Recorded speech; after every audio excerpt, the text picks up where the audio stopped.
Ternyata dalang dibalik demonya BEM Unair yang ngata-ngatai presiden anjing adalah dosennya sendiri yang paling berbahaya adalah proksi-proksi asing yang sekarang sudah mulai masuk ke kampus-kampus, ya, kemudian menggunakan kaum-kaum intelektual, ya, kemudian menggunakan media sosial, ya, mereka dibayar untuk memfitnah, menyebarkan berita hoax.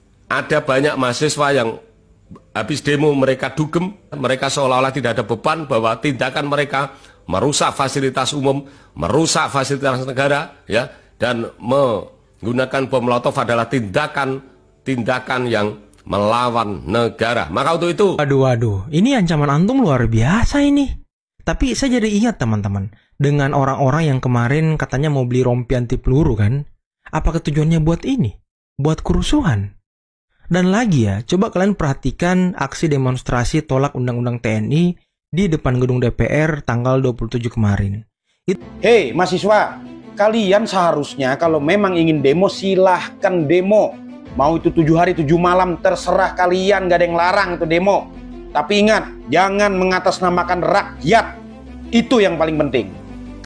Ternyata dalang dibalik demonya BEM Unair yang ngata-ngatai presiden anjing adalah dosennya sendiri yang memerintahkan para mahasiswa untuk berdemo. Kira-kira siapa dalang dibalik dosen tersebut? Apakah mungkin para koruptor membayar dosen untuk menyuruh mahasiswa untuk berdemo karena Pak Prabowo sedang gencar-gencarnya menangkap para koruptor? Apa pendapat teman-teman? Silahkan komen di bawah. Yang paling berbahaya adalah proksi-proksi asing yang sekarang sudah mulai masuk ke kampus-kampus, ya, kemudian menggunakan kaum-kaum intelektual, ya, kemudian menggunakan media sosial, ya, mereka dibayar untuk memfitnah, menyebarkan berita hoax, ya, menyerang pemerintah, menyerang pejabat. Meskipun pejabat sudah benar, mereka cari kelemahannya, mereka serang. Kemudian media yang sudah terbeli, ada Tempe, ada Detik dan lain sebagainya, ada 5 media Indonesia yang patut diduga didanai oleh proksi asing, yaitu George Soros. Kita sebagai anak bangsa jangan berdiam diri, ya, kita pantau, ya, bahwa presiden dan penegak hukum sekarang berhadapan-hadapan dengan para mafia-mafia, para penjahat kelas kakap yang mereka uang hasil korupsi kemudian mereka gunakan untuk mengerahkan massa, ya. Kemudian mereka kepingin menjatuhkan marwah presiden, bahkan kepingin menjatuhkan seorang presiden. Maka kita sebagai anak bangsa kita harus berada di belakang presiden, di belakang penegak hukum. Jikalau kita diperlukan, kita akan melawan mereka, ya. Jikalau mereka turun jalan, kita akan turun ke jalan juga menghadapi mereka. Akun Bang Kumis, ya, saya dedikasikan untuk negara. Kami Bang Kumis bersama teman-teman bela negara. Akun saya dedikasikan untuk negara, untuk bela negara. Karena kita tidak bisa mempercayai anak-anak mahasiswa. Sekarang sudah menjadi mahasiswa.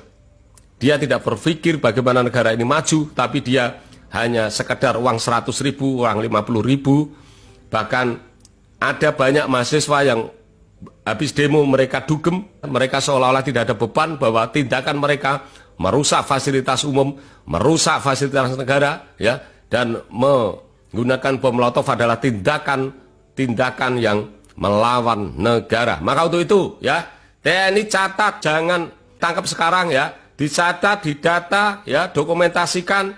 Nanti kalau sudah reda, mahasiswa tangkapin semua, ya. Kemudian tes urin, ya. Mahasiswa yang turun ke jalan dites urin di kampus-kampus.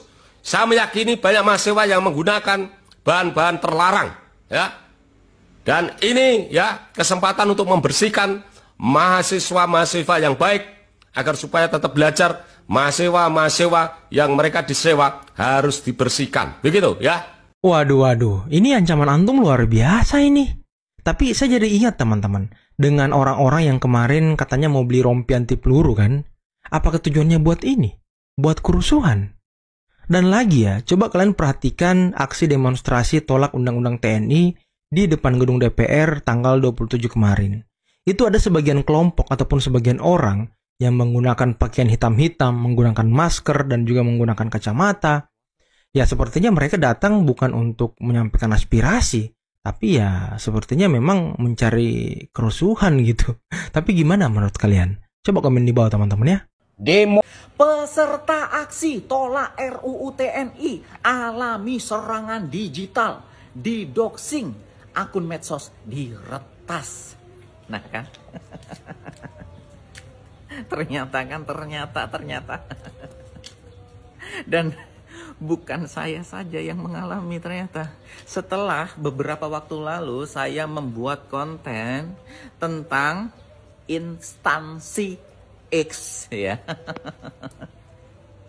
Saya langsung di DM aneh-aneh, diancam macem-macem oleh oknum-oknum instansi X tersebut mungkin ya.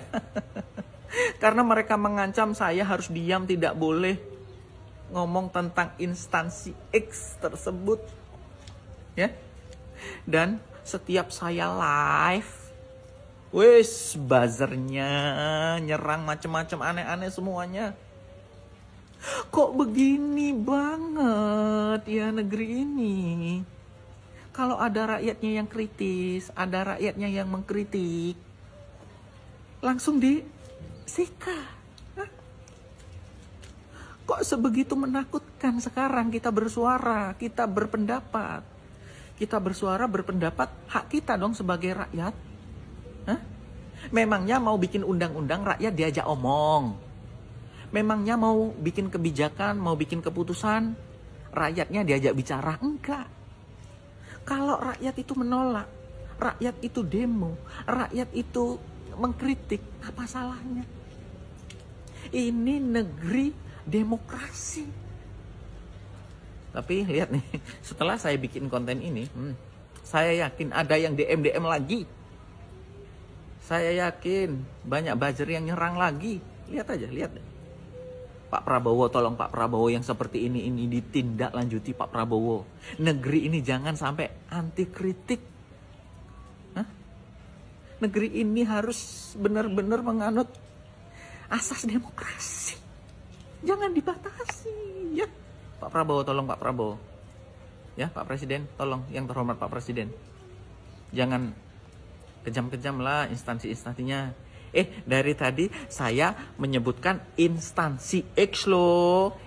X. Jadi X itu X pokoknya lah, X lah ya. X. Bukan yang lain, nggak ada di negeri Indonesia ini instansi X. Instansi X itu adanya di luar negeri, bukan di Indonesia ya. Indonesia baik.